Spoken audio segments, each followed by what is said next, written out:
اقسم بالله العظيم انه هذا الحلم اللي شافه الشاب المفروض انه ينشر على مستوى العالم كله. رجل كان مسلما ثم تحول لنصرانية، شاهد الذي حصل له في النهاية. هذه الرؤيا، رأى في المنام رجل يحمل ورقة مثل هذه الورقة، وقال له: أنت تركت الإسلام، وأشار إلى الورقة وأردت النصرانية.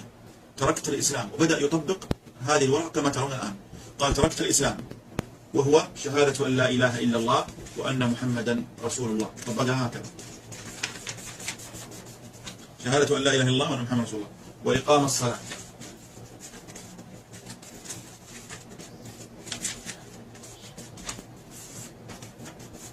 وإيتاء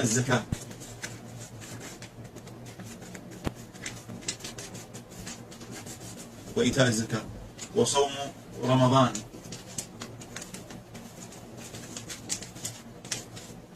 وحج البيت.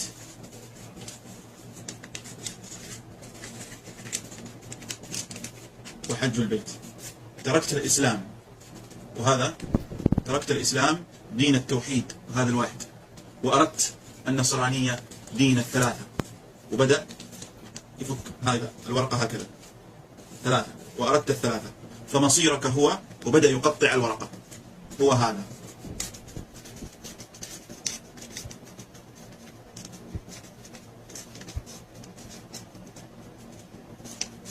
وبدأ يقطع الورقة، والآن الرجل في المنام يرى هذا الرجل وهو يقطع الورقة ويقول له: مصيرك هذا، مصيرك هذا. وبدأ يركب هذه الأوراق كما ترون الآن. انظروا هذه الأوراق،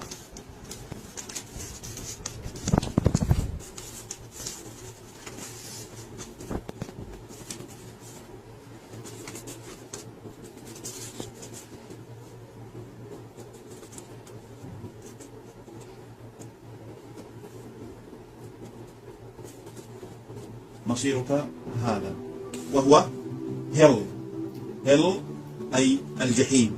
لماذا؟ لأنك من عباد هذا. فقام الرجل أسلم إسلامه على الفور، ورجع إلى الله عز وجل، وأنقذه الله عز وجل من الكفر.